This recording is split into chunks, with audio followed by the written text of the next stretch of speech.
ওম গঙ্গনপতয়ে নমঃ। ওম নমঃ শিবায়, হর হর মহাদেব। নমস্কার বন্ধু, অ্যাস্ট্রোলজি 24x7 ইউটিউব চ্যানেলে আপনাকে আরও একবার স্বাগত। আমি আপনাদের বন্ধু শ্যামল। বন্ধুর সঙ্গে থাকুন, ভালো থাকুন। আমার তরফ থেকে প্রাণ ভরা ভালোবাসা আপনাদের সকলের জন্য রইল। শুরু করব জানুয়ারি মাস 2026 বৃষ রাশির বন্ধুদের ক্ষেত্রে কেমন যেতে পারে সেই সম্পর্কে বিস্তারিত আলোচনা। আমার তরফ থেকে হ্যাপি নিউ ইয়ার। ভালো থাকবেন, সারা বছর ধরে যাতে ভালো থাকতে পারেন সেই জন্য চেষ্টা করতে হবে আমাদের। বার্ষিক রাশিফল 2026 বিশ্ব রাশির জন্য দেয়া আছে, সেখানেও অনেক কিছু পেয়ে যাবেন আপনারা। তো এটা আলাদা করে আবার দিলাম, আপনারা অনেক রিকোয়েস্ট করছেন।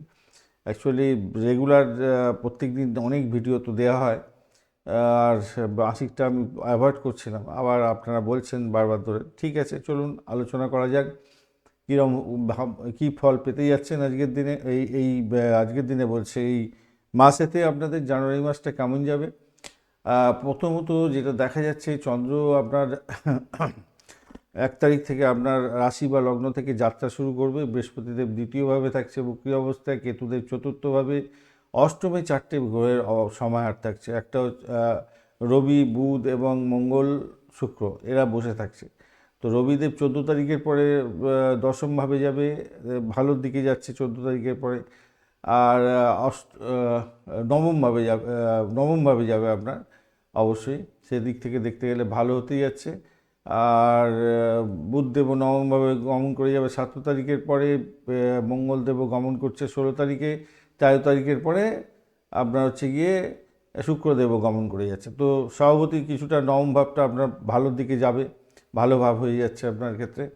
আর রাহুদেব আপনার দশম ভাবেতে অবস্থান করছে, শনিদেব আপনার একাদশভাবে অবস্থান করছে। এই মতো অবস্থা আপনাদের কি হতে পারে সে সম্পর্কে আলোচনা করব। স্বাস্থ্যের দিকটা যদি দেখা যায়, তাহলে মাসের প্রথম যে 15 দিন আছে খুব সতর্ক থাকতে হবে আপনাদের। রবি, বুধ, মঙ্গল, শুক্র, এই 4টে গ্রহের যে কম্বিনেশান, তাতে দীর্ঘস্থায়ী রোগ দিয়ে দিতে পারে এবং মৃত্যুতুল্য মানে কষ্ট দিতে পারে। একটুখানি খেয়াল রাখতে হবে। হঠাৎ অসুস্থ হয়ে গেলেন, গোপন রোগের প্রাদুর্ভাব হয়ে গেল, রোগের প্রকোপ বেড়ে গেল এবং আপনি প্রবলেমে পড়ে গেলেন অনেকটা, এরকম ব্যাপার স্যাপার হতে পারে। তবে 16 তারিখের পরে আপনার স্বাস্থ্যের দ্রুত উন্নতি ঘটাতে থাকবে এবং ভালো হবে। আর এই 16 তারিখ পর্যন্ত নয়, আপনারা দ্রুত গতিতে গাড়ি চালাতে যাবেন না ভাই। আগুন, বিদ্যুৎ, এইগুলো থেকে একটু দূরে থাকার চেষ্টা করবেন, বা যাদের কাজ করতে হয় এসব নিয়ে তারা একটু সতর্ক থাকবেন, তাদের ভালো হবে আর কি, খুবই ভালো হবে। আপনারা একটু সতর্ক থাকবেন ভাই। শিক্ষা সংক্রান্ত ক্ষেত্রে প্রাইমারি শিক্ষাটা যা দেখা যাচ্ছে, কেতুর জন্য মনঃসংযোগের ব্যাঘাত তো হবে একটু। ছোটোদের একটু পড়াশোনার জন্য অনীহা হয়তো দেখা দিতে পারে, একটু বেশি করে সময় দিতে হবে। আর উচ্চশিক্ষার ক্ষেত্রে যেটা দেখা যাচ্ছে, যারা গবেষণা করছেন তাদের জন্য বেশ ভালো।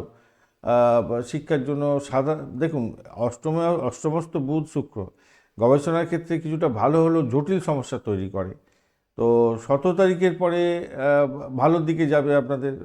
উচ্চশিক্ষার ক্ষেত্রে ভালো হবে, প্রতিযোগিতামূলক পরীক্ষার ক্ষেত্রে ভালো হবে, সৌভাগ্যের যুগ থাকবে, বিদেশে পড়াশোনা করার সুযোগগুলো এসে যাবে। মোটামুটি সেই দিক থেকে দেখতে গেলে ভালোর দিকে যাচ্ছে। আর অর্থ বা সম্পদ সংক্রান্ত ক্ষেত্রে দেখুন, অর্থ সংক্রান্ত ক্ষেত্রে দেখা যাচ্ছে এই মাসটাতে আপনাদের অর্থ সঞ্চয় বৃদ্ধি পাওয়ার যোগ থাকছে। কোনো কোনো বন্ধুর ক্ষেত্রে হঠাৎ করে কোনো গোপন সূত্র থেকে কিছু অর্থ আসতে পারে, সেই জায়গাটা দেখা যাচ্ছে। আর ঋণের ব্যাপারটা থাকছে, ঋণটা নেয়ার ক্ষেত্রে প্রবণতাটা একটু বাদ দিলেই বলে ভালো হবে। যত ঋণ নিতে থাকবেন তত বেশি পরিমাণে আপনার ঋণটা বাড়তে থাকবে। তবে 16 তারিখের পরে আপনার ঋণ মুক্তির যোগও থাকছে, এই জায়গাটা ভালো। গাড়ি বাড়ি ক্রয় করতে চাইছিলেন, চেষ্টা করছিলেন, তো আমি বলবো 13 তারিখের পরে, আলটিমেটলি 16 তারিখের পরে আপনারা চেষ্টা করুন। সেক্ষেত্রে বাড়ি, জমি, গাড়ি কেনার সৌভাগ্যের যোগ থাকবে আপনাদের। কর্মজীবনের ক্ষেত্রে ঐতিহ্যবাহী সময় হতে যাচ্ছে এই মাসটা। ভীষণ ভালো একটা জায়গা তৈরি হতে যাচ্ছে, কর্মক্ষেত্রে শক্তিশালী জায়গা তৈরি হবে। চাকরিতে পদোন্নতি, নতুন চাকরির প্রস্তাব এবং সরকারি ক্ষেত্রে কোনো সুযোগ, এগুলো আসবে। ব্যবসা বাণিজ্যের ক্ষেত্রে প্রভূত উন্নতির যোগ থাকবে।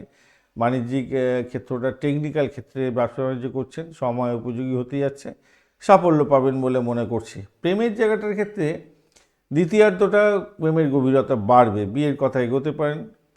প্রথম হাফটা একটু সতর্কতার সঙ্গে এগোতে হবে।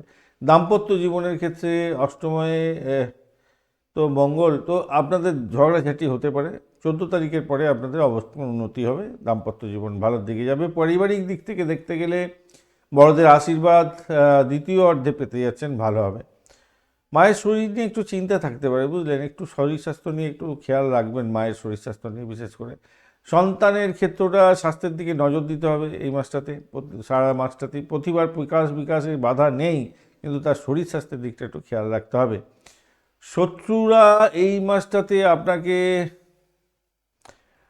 শত্রুরা অতটা ডিস্টার্ব করতে পারবে না, আপনি বিজয়ী হতে যাচ্ছেন, অতটা শত্রুরা ডিস্টার্ব করতে পারবে না। লটারি বা শেয়ার মার্কেটে যারা ইনভেস্ট করেন তাদের ক্ষেত্রে বলবো আকস্মিক ধনপ্রাপ্তির সুযোগ থাকছে, পাটকায় জোরালো সম্ভাবনা আছে কিছু পেয়ে যাওয়ার। অর্থ 17 তারিখের পরে শেয়ার বাজার কমোডিটি থেকে ভীষণ ভালো লাভ ওঠানোর সুযোগ থাকবে।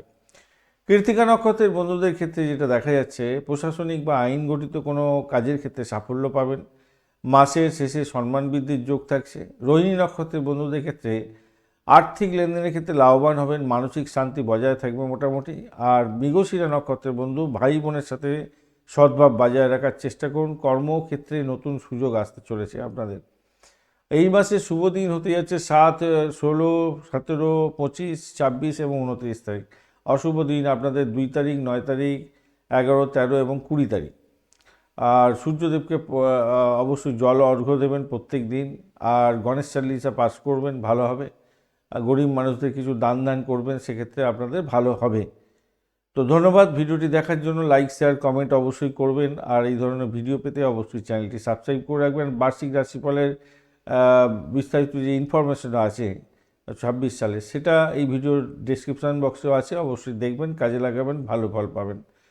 বন্ধু, সঙ্গে থাকুন, ভালো থাকুন।